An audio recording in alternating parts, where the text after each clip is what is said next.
Hello students, in this lecture we are going to study about how we can transform a graph. Basically transformation of graph, it doesn't deal with how we can create a graph. So before you start this lesson, I'm sure you all are you have a sound knowledge of how you can draw the graph of mod function. I'm just talking about very basic function, likewise mod of x. Likewise, we have greatest integer of x is there, fractional part of x is there. How we usually draw a graph of a linear function and all trigonometric function, because you know what, in transformation of graph we are dealing with shifting of their coordinate. I have categorized this transformation of graph in three parts. First one where we are dealing with horizontal axis, in next two part vertical shifting, and then modulus transformation is what we are going to study. So let's get started. First one, it is known as horizontal shifting. Basically when horizontal shifting will take place when you are changing its input. As we all know, x is supposed to your independent variable, wherever y it depends on values of x. So if you are making some changes in x, then what will happen? Values of function at corresponding point will affect. So suppose f of, you all know how to draw graph of y equals to fx. Based on that information, how successfully you can draw the graph of y equals to f of x plus a.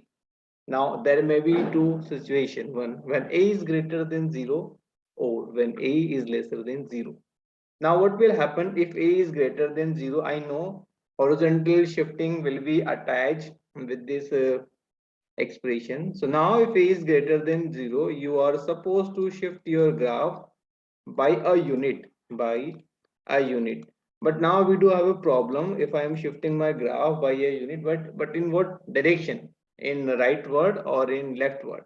So if you are adding, if your a is a positive one, then you need to shift your graph leftward. Wherever, if in case if a is lesser than 0, then do the same process, shift your graph a unit, but this time rightward. So how we can just dissolve this confusion of leftward and rightward? Just have a look on this bunch of questions. Suppose you know the graph of mod x, and based on this graph, how successfully we can draw graph of y equals to mod x minus 2, and then graph of mod x plus 2. In the former one, where we need to draw graph of mod x minus 2, see at all of what we know so far, that graph will shift by 2 unit. But at some point, if you get forget whether it be rightward or leftward, then do ask a question to yourself, that where graph of mod x touches x-axis, your answer will certainly will be 0. At 0 you will expect a 0. Now at what point you will expect a 0 from mod x minus 2? I'm sure your answer will be at 2. So if at 2 comma 0 graph will touches, or it's a point of intersection with x-axis, then I'm sure graph will passes through this point. So by that logic, what we have done, we have shifted this graph by 2 unit in rightward direction. But now what will happen if I am adding some constant to it? Definitely this time at x is equals to minus 2, graph will touches the x-axis. That means you have to shift your graph by 2 unit, but this time in leftward direction. I'm sure you understand it a bit what we are dealing. So let me take another question to dissolve all of your queries if you have any. Say this time we need to draw the graph of y equals to x minus 1 square along with graph of y equals to x plus 1 square. What all I know is the graph of y equals to x square.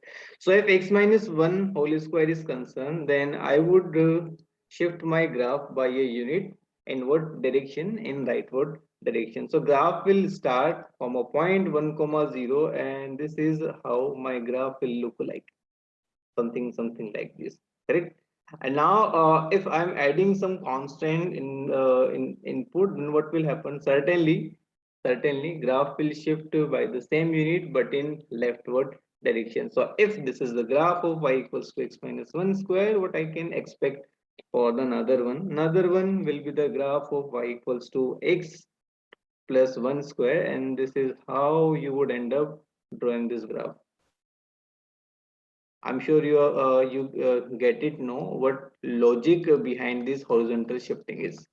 Right. So now quickly let me just move on the next slide. In this one we'll be dealing with stretching part. Stretching part is a bit difficult than the earlier one, because this time you are supposed to expand your graph by a unit, or you are supposed to shrink your graph. Now there are two more things, that whether a is greater than 1 or whether a is between 0 to 1. Usually, if a is greater than 1, we shrink the graph by a unit. Wherever if a being a value between 0 to 1, then obviously graph will extend or stretch by a unit. Now, why it does happen? Just have a look on this question. See that red represent the graph of a sine function. Suppose based on this graph, we need to draw the graph of y equals to sine 2x. Now here what is happening? We are making some changes in its input by a 2. So what will happen?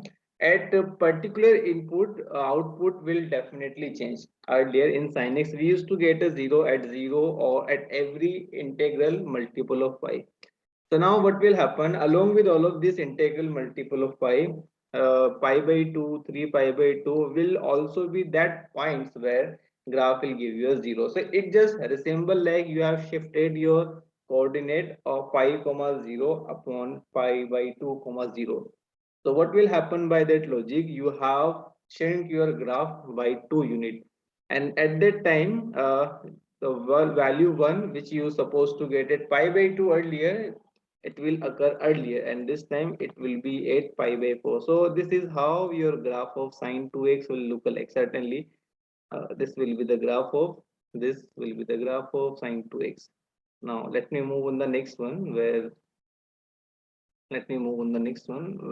how I can draw the graph of sine x by 2. If x by 2 is concerned, then what will happen? At that point, your stretching will take place. Why stretching will take place? See, at x is equals to pi, if you try to substitute pi over there, then obviously you will get value equals to 1. Wherever at 2 pi will be in the first x values of x after 0, where function will turn to a 0. So you just resemble like this time, instead we are shifting pi comma 0 toward left hand side, we are stretching graph to by a unit 2.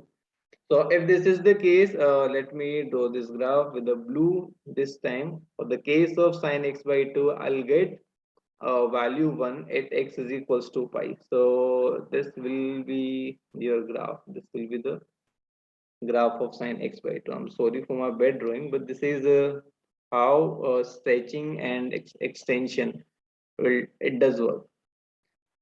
Now let me take another one, and in which horizontal flipping is involved. Remember, flipping is associated when you are multiplying your x with some negative values. Say to make this case easier, I'm multiplying x with a negative one. Only input is getting changed, then obviously in that case either you will rotate your graph by 180-degree or take a reflection of whole graph in y-axis.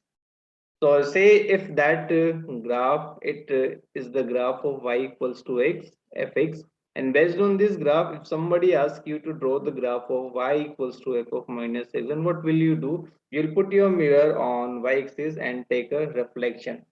So the graph for x greater than 0, it will resemble something like this. Am I right? And what about the graph which was lying for x lesser than 0? Its reflection will be in quadrant number 4. So that blue graph will represent graph of y equals to f of minus x. Isn't it easy? Now let me have a particular question. This time we'll be drawing the graph for sine of minus x. So if that dotted represent dotted graph, it's a graph of sine x, then just put your mirror on the y-axis and take their reflection. So let me draw the reflected graph for x greater than 0. Its reflection will look like something like this. Am I right? And what about the graph which is lying in coordinate number 2 and 3? Their reflection, it resemble like this one. Isn't it easy? Now let me move on the next one. Cosine minus x is there. Those who are very good at trigonometry, they would say the graph of cosine minus x would be same as of graph of cosine xy, because all of us know cosine negative theta is equals to cosine theta. But still, if you want to give it a try, then put your mirror on the y-axis and take the mirror image of graph. Then you would realize that the graph which is the graph which is lying in the region x greater than 0 is basically a replica for the graph which lying in the region for x lesser than 0. So obviously their reflection are coinciding on each other, something like this. So that part, that yellow part, it represents the reflection of the graph of cosine x for x greater than 0.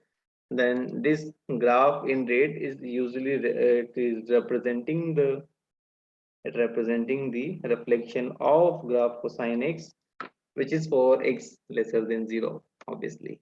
Now let me take the last one. Log negative x is there. Put your mirror on the y-axis and take its y image. Then this is how the y image of graph will look like. This is the graph for y equals to log minus x. And if I ask you, or if somebody asks you about the domain of log minus x, then certainly it will be all values of x which are lesser than 0, because already we have input with the negative sign. So to make it senseful, you have to substitute only negative values there. Now what about e to the power minus x? This is how your graph of e to the power minus x is. Correct. So for that one, I think I should ask you about the graph of y equals to e to the power x. If the graph of e to the power x is given, put your mirror on the y-axis and take a mirror image. So this is how your graph of y equals to e to the power x or exponential graph function will look alike. I'm sure you understand a bit how horizontal transformation does work. Stay tuned for the next class, on which we'll be discussing how vertical transformation does work.